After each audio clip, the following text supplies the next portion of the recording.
Hey, YouTubers, Sensei 111 coming to you from the upstate. I got a new iPad, which makes it easier to hold the camera and see what's filming. I've got it on one of these keyboard things, so it's kind of neat.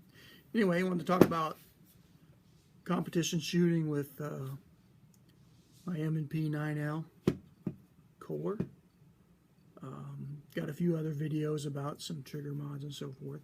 So I shoot IDPA, CPSL, and 3-gun, and there are different equipment rules in how you carry it. So I've also had a Glock that I shot for a couple years in both 3-gun and IDPA, CPSL. I've shot occasional falling steel matches. So I like the Blade Tech Revolution series holsters with the belt mount. A lot of people will put those tech locks on here. I tried it and it doesn't hold it secure laterally on my belt. So I've gone back to the belt mount that it comes with. Holds it securely, but easy to get out. About 3.5 inches, you're out of the holster. And it's IDPA legal, which has its downsides. So I've got a Safariland competition belt for 3-gun. It has all of the ELS mounts for your caddies and mag pouches and so forth. It took me a while to figure out that the ELS mount is not meant for the holster. And I did not, this is all Safariland holster, adapter, and a Qls mount. So the Qls is a larger fork than the ELS. The ELS is about, I don't know, 3/4 this size. So number one, 3-gun, you're allowed to have a drop and an offset. So it makes getting to the gun a little easier. Number one, I've got clearance for my thumb here.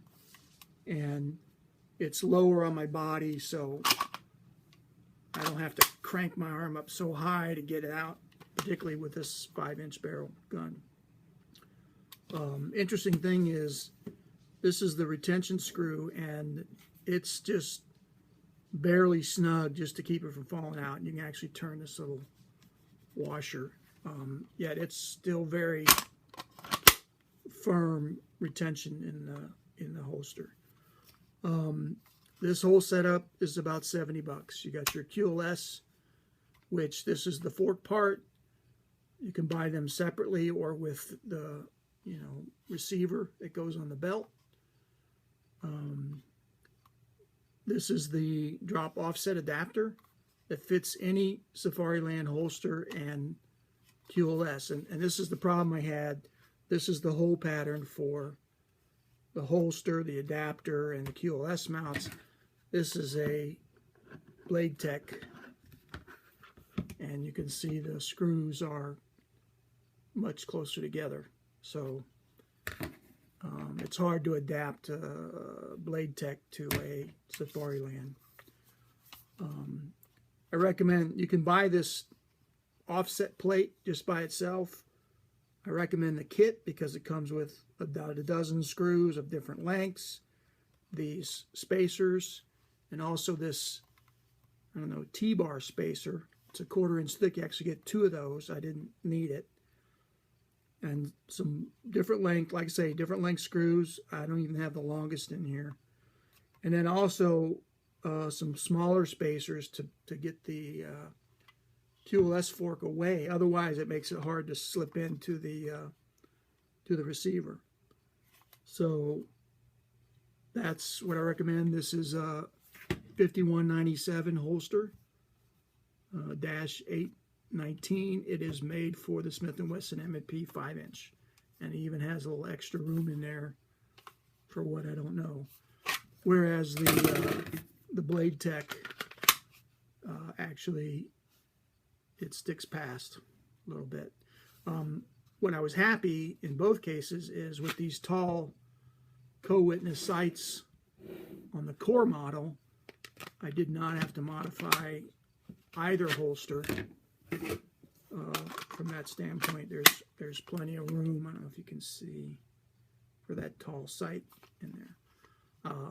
I put some Advantage tactical sights on my Glock, and I had to modify my